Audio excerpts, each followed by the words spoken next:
പ്രാർത്ഥനയോടുകൂടി ഞാൻ എൻ്റെ വാക്കുകൾ ഉപസംഹരിക്കുന്നു. എൻ്റെ ഉത്തരവാദിത്വബോധം ഞാൻ എൻ്റെ സ്വാഗതം ആശംസിക്കുകയാണ്. അദ്ദേഹത്തിൻ്റെ മകൻ സൂരജിനെ ഈ യോഗത്തിലേക്ക് ഹാർദവമായി സ്വാഗതം ചെയ്യുന്നു. അതുപോലെ നമ്മുടെ പുനലൂർ യൂണിയൻ പ്രസിഡന്റ് ഇഞ്ചക്കൽ ഫസലുദ്ദീൻ, അദ്ദേഹത്തിനെ ഈ യോഗത്തിലേക്ക് ഹാർദവമായി സ്വാഗതം ചെയ്യുന്നു.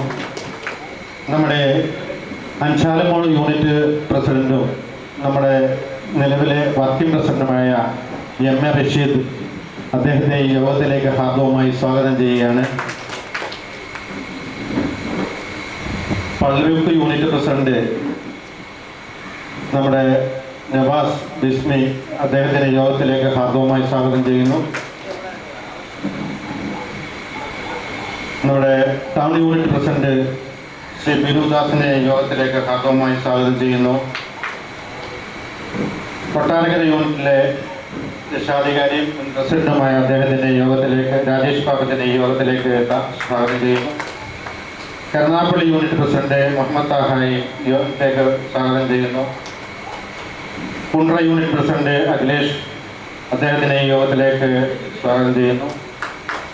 വരാമെന്ന് ഏറ്റിട്ടുണ്ട്. നമുക്ക് സമയം ഒരുപാടുണ്ട്, എങ്കിൽ തന്നെ ഒരുപാട് കുറവാണ്, എങ്കിൽ തന്നെ അദ്ദേഹം ഈ പരിപാടിയിൽ എത്തിച്ചേരാമെന്ന് പറഞ്ഞിട്ടുണ്ട്. അശോകൻ അയ്യൂർ യൂണിറ്റ് പ്രസിഡന്റാണ്. അദ്ദേഹത്തിനെ യൂണിറ്റിൽ സ്വാഗതം ചെയ്യുന്നു. സാധാരണക്കാരാണ്, പാവങ്ങളാണ്. അവരുടെ വയറ്റിപ്പിഴപ്പിന് നമ്മൾ പറയാമല്ല. വഴിയോര കച്ചവടക്കാർ വേറെ മേഖലയുണ്ടല്ലോ, പക്ഷെ ഭക്ഷണം കൊടുക്കുമ്പോൾ അതിനൊരു നേരെ നിറയും വ്യവസ്ഥയും വെള്ളിയാഴ്ച ഇല്ലാതെ കൊടുത്താൽ അതൊരു ബുദ്ധിമുട്ടാണ്. അപ്പോൾ അങ്ങനെ അത് നിങ്ങൾ നേരിടുന്നൊരു ഭീഷണിയാണ്. പിന്നെ ഈ പറഞ്ഞതുപോലെയുള്ള പരിശോധന, പല പരിശോധനകളാണ്, നല്ലതുപോലെ ബുദ്ധിമുട്ടിക്കുന്ന പരിശോധന.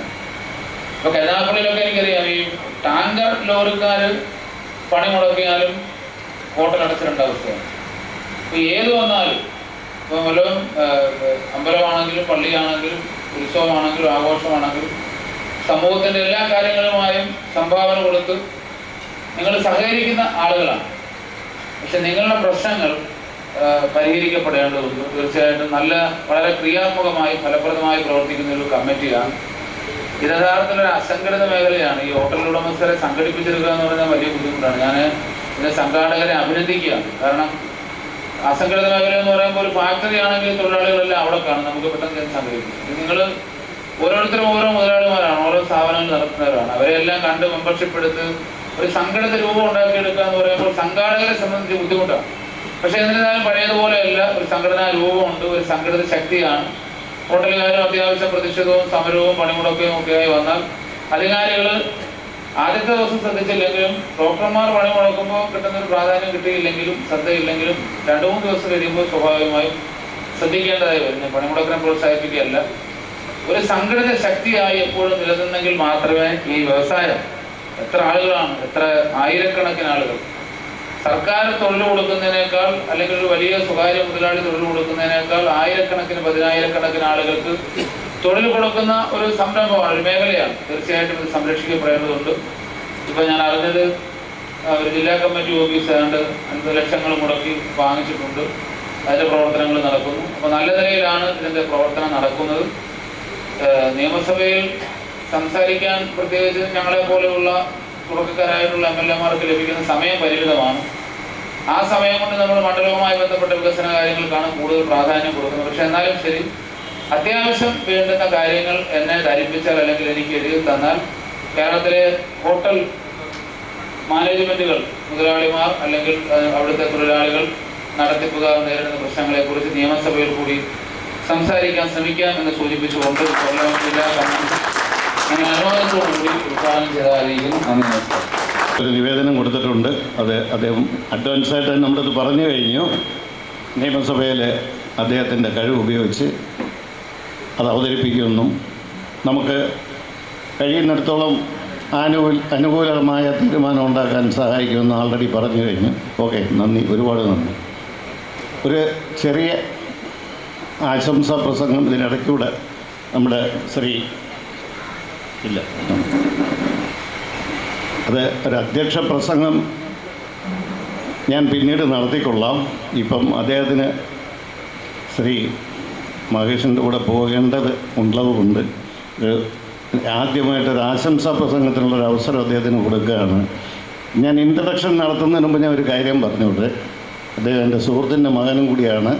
ശ്രീ തോപ്പിൽ രവിയുടെ മകനാണ്. ബന്ധുവെന്ന് ഞാൻ പറയത്തില്ല.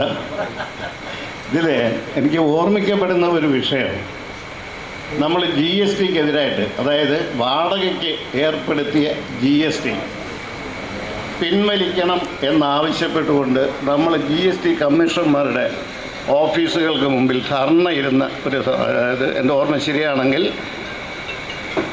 ഒക്ടോബർ 10 ആയിരുന്നാണ് തോന്നുന്നത്. ആ ദിവസം ആ ധർണ ഉദ്ഘാടനം ചെയ്യാനായിട്ട് ഞങ്ങൾ ശ്രീ സൂരജ് രവിയാണ് ഉദ്ദേശിച്ചിരുന്നത്. പക്ഷേ ഈ ഇലക്ഷൻ്റെ ടൈമായുണ്ട്, അതായത് പാലക്കാടും ചേലക്കരയൊക്കെ ഇലക്ഷൻ നടന്നുകൊണ്ട് വയനാട് ചേലക്കര പാലക്കാട് ഇവിടത്തേക്ക് ഇലക്ഷൻ നടത്തുന്ന സമയത്തായിരുന്നത്.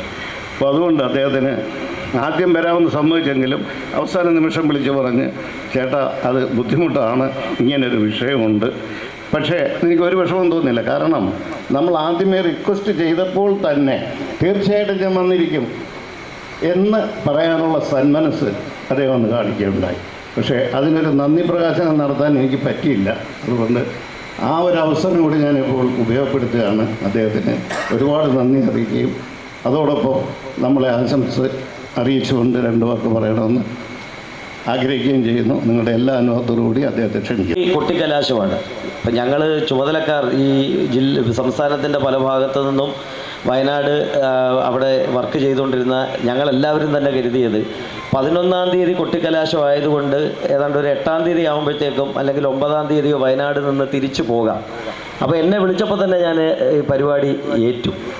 പക്ഷേ നിർഭാഗ്യവശാൽ തലേന്ന് കൂടിയ വിലയിരുത്തൽ യോഗത്തിൽ വെച്ച് ചുമതലക്കാർ ആരും തന്നെ കൊട്ടിക്കലാശം കഴിയാതെ അവരവരുടെ പഞ്ചായത്ത് വിട്ടു പോകരുത് എന്നുള്ള നേതൃത്വത്തിൻ്റെ കർശന നിർദ്ദേശം വന്നപ്പോൾ 10-ാം തീയതി തന്നെ ഞാൻ വിളിച്ചു പറഞ്ഞു, എനിക്ക് വരാനായിട്ട് യാതൊരു നിർവാഹവുമില്ല.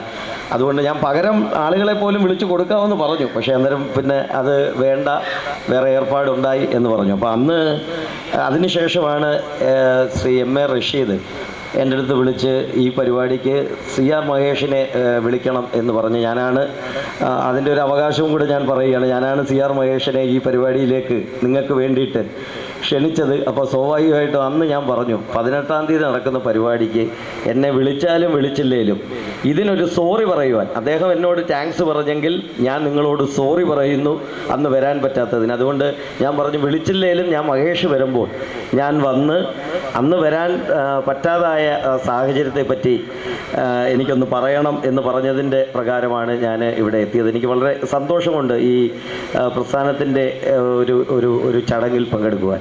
ഇവിടെ അധ്യക്ഷൻ സൂചിപ്പിച്ചു സുഹൃത്ത് എന്ന് പറഞ്ഞത്, അദ്ദേഹം അത് ചുമ്മാ പറഞ്ഞാൽ ഞങ്ങൾ ഏറ്റവും അടുത്ത ബന്ധുക്കളാണ്.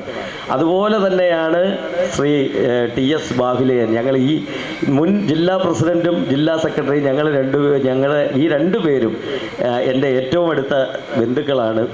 പറയുമ്പോൾ ഈ വേദിയിൽ പറയേണ്ട കാര്യമല്ലെങ്കിൽ പോലും മഹാലക്ഷ്മി ഹോട്ടല് നമ്മുടെ KSRTC ബസ് സ്റ്റാൻഡിൻ്റെ മുമ്പിൽ നടന്നുകൊണ്ടിരിക്കുമ്പോൾ അവിടുത്തെ ഒരു പാത്രം സ്ഥിരമായിട്ട് എൻ്റെ വീട്ടിൽ കാണും എന്നുള്ളതാണ്. കാരണം അച്ഛൻ സ്ഥിരമായിട്ട് അവിടുത്തെ പാത്രത്തിൽ തന്നെയാണ് പാഴ്സൽ വാങ്ങിച്ച് വരുന്നത്.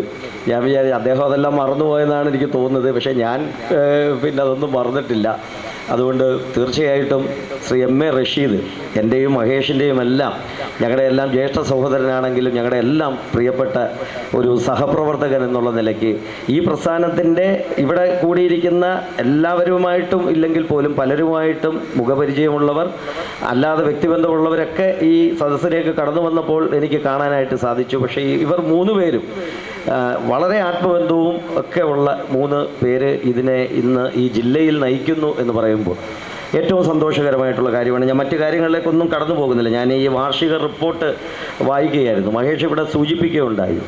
പുറമേക്കുള്ള ഒരു ചിത്രം എന്ന് പറയുന്നത് മാസത്തിൽ ലക്ഷക്കണക്കിന് രൂപ വരുമാനമുണ്ടാക്കി മുന്നോട്ട് പോകുന്ന പിന്നെ പ്രസ്ഥാനങ്ങളാണ് അല്ലെങ്കിൽ ഹോട്ടൽ വ്യവസായം.